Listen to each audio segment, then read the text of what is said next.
இந்த ஈழம் தொடர்பாக அந்த இன்னைக்கு ஐக்கிய நாடுகள் பேரவை கூடியிருக்கு. இந்த பேரவையில் என்ன மாதிரியான தீர்மானம் இயற்றப்பட வேண்டும் என்பது தொடர்பாக உறுப்பு நாடுகளுக்கும் தலைமைத்துவ நாடுகளுக்கும் ஒரு முன்மொழிதல் அனுப்பப்படுது. நம்ம தமிழ்நாட்டிலையும் நாம் இந்த சட்டமன்றம் நாடாளுமன்றத்தில் இடம்பெற்றிருக்கக்கூடிய அரசியல் கட்சிகளை அணுகி கேட்டிருக்கிறோம். கொஞ்சம் உருப்படியாக இதை பற்றி யோசிக்கக்கூடிய கட்சிகள் ஒத்துக்கொண்டிருக்கிறாங்க. இப்போ ஓரிரு நாட்களில் நம்ம அந்த தீர்மானங்களை நாம் அனுப்பி விடுவோம். அந்த தீர்மானங்களின் அடிப்படையில் அவங்க ஒரு தீர்மானத்தை பொதுப்பேரவையில் இயற்றுவதாக இருந்தால், அது பொதுப்பேரவையில் இயற்றுகிறது மன்னிக்கணும், மனித உரிமை பேரவையில் இயற்றுவதாக இருந்தால் அது பொதுப்பேரவை வழியாக பாதுகாப்பு பேரவைக்கு அனுப்பப்படணும், செக்யூரிட்டி கவுன்சிலுக்கு போகணும். அந்த செக்யூரிட்டி கவுன்சிலில் தான் நாம் என்ன கோரிக்கை வைக்கிறோம்னா, இதை உலக நீதிமன்றத்தினுடைய பார்வைக்கு அனுப்புங்க, அனைத்துலக குற்றவியல் நீதிமன்றத்துக்கு அனுப்பணும். சேமிக்கப்பட்டிருக்கிற கடந்த காலத்தில் நடந்த விசாரணைகளுடைய பலனாக சேமிக்கப்பட்டிருக்கிற இந்த சான்றுகளை பாதுகாக்கணும். காணாமலாக்கப்பட்டவர்கள் தொடர்பாக கிட்டத்தட்ட 20,000 பேர் தொடர்பாக ஒரு பன்னாட்டு பொறியமைவின் மூலமாக விசாரிக்க வேண்டும் என்ற கோரிக்கையெல்லாம் எழுப்புகிறோம். இன்னொரு பக்கம் இப்போ அண்மையில் நடந்த இந்த செம்மணி புதைகுழிகள் கண்டெடுக்கப்பட்டிருக்கு. இன்னும் மேலும் மேலும் வெளியே வந்து கொண்டிருக்க அந்த செய்திகள். பள்ளி குழந்தையை கூட அந்த குழந்தையினுடைய பாடப்புத்தகம் பொம்மைகளோடு புதைத்த காட்சிகள்லாம் வெளியே வந்துட்டு இருக்கு. சந்திரிகா ஆட்சி நடத்தும் போது தான் இதெல்லாம் பெருமளவில் நடந்துச்சு, யாழ் வெளியேற்றத்துக்கு பிறகு. இப்ப இருக்கிற மனித உரிமை உயர் ஆணையர் அவரு துர்க், அவரே நேரில் போய் அதை பார்த்தார். இதை ஒட்டிய உலகெங்கும் போராட்டங்கள் நடக்குது.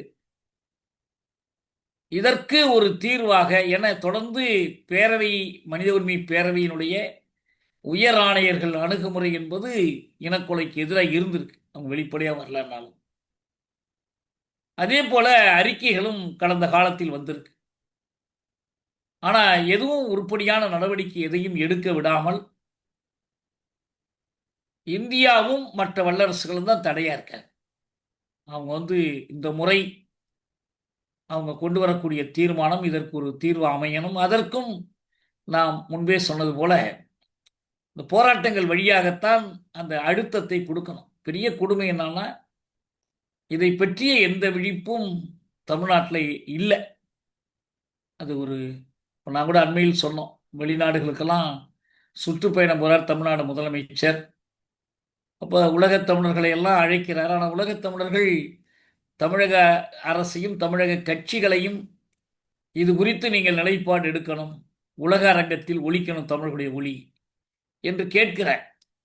ஏன்னா இதுக்கு ஏன் இந்த சட்டமன்றத்தில் நாடாளுமன்றத்தில் இடம்பெற்ற கட்சிகள் குரல் கொடுக்கணும்னு நம்ம கேட்குறோம்னா, அதுதான் அந்த ஐநா மன்றம் போன்ற அமைப்புகளில் தேர்ந்தெடுக்கப்பட்ட அமைப்புகள். அதில் கடந்த காலத்தில் தமிழக சட்டப்பேரவை இயற்றிய தீர்மானங்கள் இருக்கு.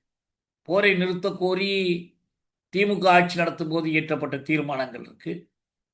போர் முடிந்ததற்கு பிறகு நடந்தது இனக்கொலைதான் என்று சொல்லி ஸ்ரீலங்காவை பகை நாடாக அறிவிக்க வேண்டும், ஸ்ரீலங்காவை புறக்கணிக்க வேண்டும் என்று ஜெயலலிதா முதல்வராக இருந்தபோது இயற்றப்பட்ட தீர்மானங்கள் இருக்கு.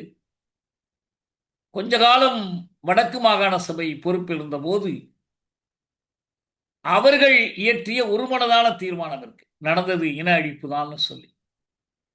ஆக அந்த தீர்மானங்களின் தொடர்ச்சியாகத்தான் இந்த அறிவிப்புகள் வரணும். பார்ப்போம், நம்ம அந்த முயற்சி பண்றோம், எந்த அளவுக்கு அது விழிப்பு ஏற்படுத்த முடிகிறது என்று தெரியல. எல்லாருக்கும் நம்ம கேட்டிருக்கிறோம். அப்படி இருந்துச்சுன்னா நாம் அந்த தீர்மானங்களை அனுப்புவோம், நாம் வெளிப்படையாகவும் அறிவிப்போம். பேரவை தீர்மானம் வருவதற்கு முன்பு இங்கு ஒரு ஆர்ப்பாட்டமோ மற்ற வழிகளில் ஏதோ ஒரு விதத்தில் நம்முடைய கருத்தை வெளிப்படுத்த வேண்டும் என்று நாம் கருதுகிறோம். தொடர்ந்து கொண்டிருக்கிற அந்த இனவழிப்பு கட்டமைப்பியல் இனவழிப்புக்கு எதிராக போராடணும். தாயகத்தில் இந்த போராட்டங்கள் பெரிய அளவில் நடக்கலைங்கிறது ஒரு குறை. இப்போ இங்கே இருக்கிறவங்களை பொறுத்த வரைக்கும் அங்கே ஒரு அரசாங்க மாற்றம் ஏற்படுது, அதோடு அவங்க நிறைவடைவதாக தெரிகிறது. அது முடியாது. இப்போ இந்த போராட்டங்களை நாம் என்ன செய்ய வேண்டியிருக்குன்னா, இனவழிப்புக்கு எதிரான விழிப்பு உலகமெங்கும் ஏற்பட்டு கொண்டிருக்கிற ஒரு நேரத்தில் அதனோடு இது இணைக்கப்படணும். இந்த போராட்டமும் இணைக்கப்படணும். பாலத்தீனத்திற்காக குரல் கொடுப்பது இது யாருக்கோ நம்ம செய்யக்கூடியது ஒன்று என்று கருதுவது எப்படி இருக்குமோ, அதே போல ஈழத்திற்கான குரல் என்பது நமக்கு தொடர்பில்லாத ஒன்று. அதிகமான அரசியல் என்பதெல்லாம் உள்ளூரோட அடங்கி போகிறது என்ற நிலை இருக்கக்கூடாது. அதில் ஒரு பொறுப்பு இருக்குது. இப்போ பாய்ச எதிர்ப்புன்னு சொல்லும்போது, அந்த அரசுக்கு எதிர்ப்பு என்பது அந்த அரசினுடைய உள்நாட்டு கொள்கைகள் தொடர்பாக மட்டுமல்ல, அவங்க உலக அரங்கத்தில் எடுக்கக்கூடிய நிலைப்பாடுகள், அதுலேயும் ஒரு அங்கமாக இது அமையுது. அப்படி பார்க்கும்போது தான் நாம் என்ன சொல்கிறோம்னா, அங்கே ஒரு அனுரகுமார திசாநாயக்காவே ஆட்சிக்கு வந்திருக்கலாம். ஆனால் தொடர்ந்து அது ஒரு பௌத்த சிங்கள பேரினவாத அரசாகத்தான் நீடிக்கிறது. இப்போ இஸ்ரேலுக்கும் இந்தியாவுக்கும் இந்த சிங்கள அரசுக்கும் இடையிலான ஒரு உறவு என்பது ஒரு தத்துவ உறவாகவும் இருக்கு. ஏன்னா இவன் இந்துத்துவத்தின் அடிப்படையில் இதை விரிவுபடுத்தலாம். பாருங்க, கிரிக்கெட் போட்டி நடக்குது. கிரிக்கெட் போட்டியில் ஜெயித்தவன் தோத்தவன் எல்லாம் கை குலுக்கிறது கூட கை குலுக்கக்கூடாதுன்னு கிரிக்கெட்டையே அரசியல் களமாக மாத்துறாங்க. கை கொடுக்காத, என்னைவ கை கொடுக்க மாட்டான். நான் பகல்காமுக்கு அதுக்கு என்ன பண்ணுவான், கிரிக்கெட் விளையாடுறவன் என்ன பண்ணுவான்? இது ஒரு தேசபக்த அரசியல். இதையும் வச்சு ஒரு தேசபக்த அரசியலை உருவாக்குறாங்க. இந்த மாதிரியான ஒரு நெருக்கம் இந்த கூட்டணிகளுக்கு இடையில உருவாகுது. இந்த ஒவ்வொரு நாட்டிலையும் வரக்கூடிய இந்த பாய்ச சக்திகள், பிற்போக்காளர்கள், அவங்களுக்கு அதே போல் பாகிஸ்தானில் இந்திய எதிர்ப்பு தான் அவங்க தேசபக்தியினுடைய அடையாளம். இந்தியாவை வெறுக்கணும். யாராவது ஒருத்தர் இந்தியாவுக்கு சாதகமாக பேசியாச்சுன்னா அவனை தூக்கி போட்டுருவான். உள்நாட்டு அளவில் ஜனநாயகம் மறுக்கப்படுது, எதிர்கட்சி தலைவர்கள் சிறையில் அடைக்கப்படுறாங்க, அதை பற்றி கவலை இல்லை. இப்போ இது யாராவது இப்போ பேசுவாங்களா என்ன? இந்தியாவில் பேசினா உடனே அவன் சொல்லிடுவான். இன்னைக்கு சொல்லியிருக்காங்க பாஜக, காங்கிரஸ் இந்திய இராணுவத்தை ஆதரிக்கவில்லை, பாகிஸ்தான் இராணுவத்தை ஆதரிக்கிறது.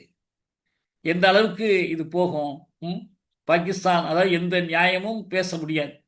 பேசினால் இந்த தேசபக்த வெறி, இந்த புதுவிதமான ஒரு தேசியம்தான் பாயசத்தினுடைய ஒரு அடையாளம்.